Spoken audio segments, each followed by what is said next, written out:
Hey guys, this is your host Nitin Binhani, and a very warm welcome to my startup podcast channel Jazair Audio, where we share real stories with real learnings. In today's podcast, we will talk about the crisis at Kinara Capital, once a fintech darling of the impact investment world in India. Backed by marquee impact funds, Kinara looked like a textbook example of financial inclusion at work. However, things haven't been smooth lately. Let's cover the story in 3 parts, followed by key lessons for the founders. Part 1. The Rise. Kinara Capital was founded in 2011 by Hardika Shah with a bold vision: financially empower India's underserved small business sector. It set out to solve a real and painful problem by offering secured and collateral-free loans to small businesses that were too large for microfinance but too small for traditional banks. Kinara built a tech-enabled NBFC, automating risk assessment, offering doorstep services, and focusing primarily on urban and semi-urban micro and small enterprises.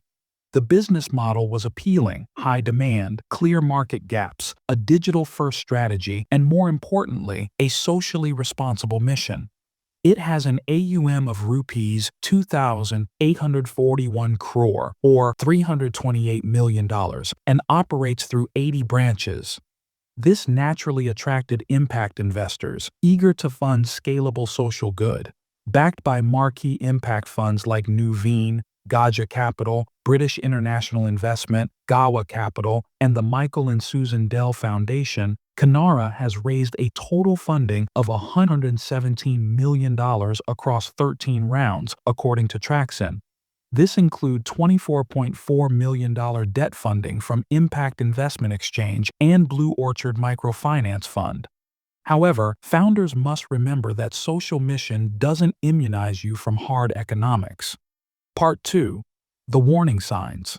Fast forward to 2024, headlines start to emerge in the news. Kinara Capital seeks equity capital to overcome debt challenges.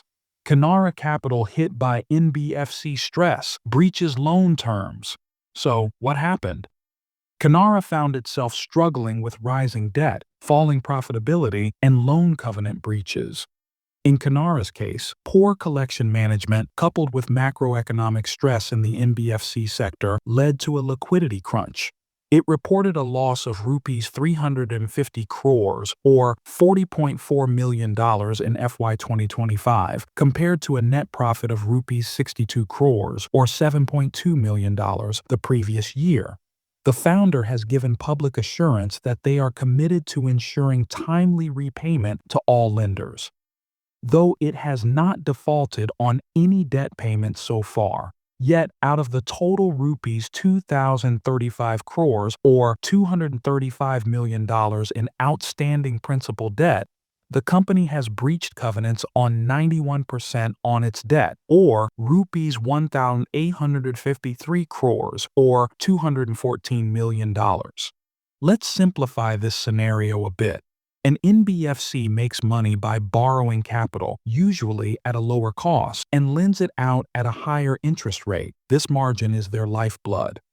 But if your collections slow down, non-performing assets or NPAs rise, and cost of borrowing increases, then you start defaulting on lender covenants.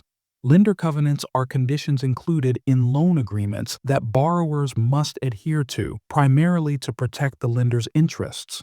Kinara Capital is currently in discussions with lenders to obtain covenant waivers. As of March 31, 2025, only 4% of debt holders by value had agreed to waivers, leaving 87% of borrowings in breach without lender forbearance. Some lenders reportedly even threatened enforcement actions due to breach of financial covenants. Kinara is now reportedly looking to raise fresh equity to keep operations afloat and even sell stressed assets.